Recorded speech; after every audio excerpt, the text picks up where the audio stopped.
The point programme में आपका स्वागत है। आज हम बात करेंगे चर्चा में राष्ट्रीय जनसंख्या रजिस्टर के बारे में। आइए जानते हैं ये चर्चा में क्यों है। हाल ही में भारत के रजिस्ट्रार जनरल के कार्यालय ने बताया कि एनपीआर की प्रश्नावली को अंतिम रूप दिया जा रहा है एवं साथ में यह भी बताया कि जनगणना 2021 के पहले चरण की अनुमानित तिथि अभी उपलब्ध नहीं है। यह जानकारी द हिंदू समाचार पत्र द्वारा दाखिल एक आरटीआई के जवाब में रजिस्ट्रार जनरल ऑफ इंडिया के ऑफिस से मिली है। एनपीआर और जनगणना 2021 के पहले चरण की शुरुआत अप्रैल 2020 से की जानी थी, लेकिन कोविड-19 के कारण इसे स्थगित कर दिया गया था। आइए जानते हैं क्या है एनपीआर। यह देश के यूजुअल रेजिडेंट्स का एक रजिस्टर है। भारत के प्रत्येक यूजुअल रेजिडेंट्स को एनपीआर में रजिस्टर होना अनिवार्य है।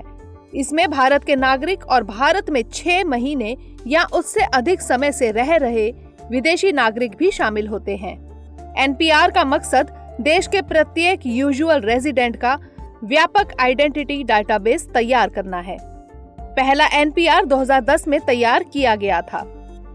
NPR door to door survey के द्वारा 2015 में अपडेट किया गया था।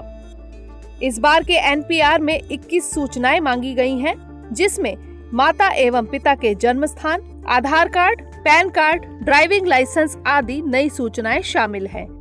इनमें से कुछ को लेकर विवाद हो रहा है, क्योंकि इससे किसी व्यक्ति की प्राइवेसी को खतरा बताया जा रहा है।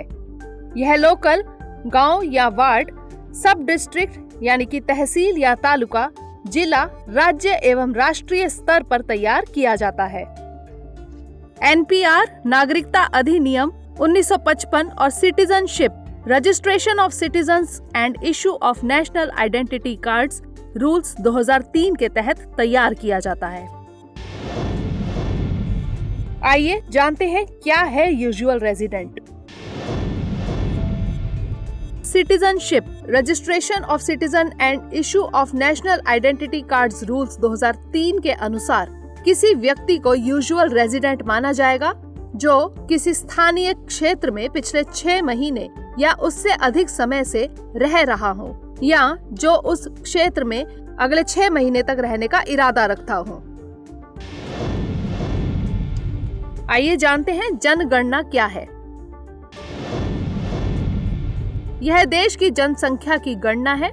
जनगणना सेंसस एक्ट 1948 के तहत की जाती है।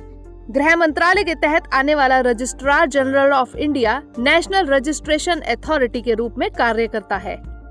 प्रत्येक 10 वर्षों पर इसकी गणना की जाती है। पहली जनगणना 1872 में की गई थी। 2021 की जनगणना देश की 16वीं जनगणना होगी। हालांकि आजादी के बाद यह 8वीं जनगणना होगी।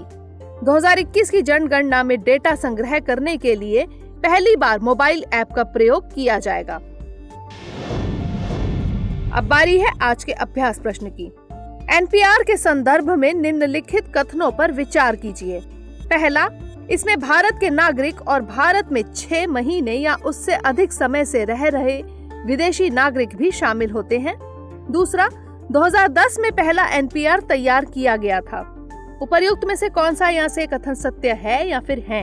ए केवल 1, बी केवल 2, सी 1 और 2 दोनों, या फिर डी ना तो 1 और ना ही 2।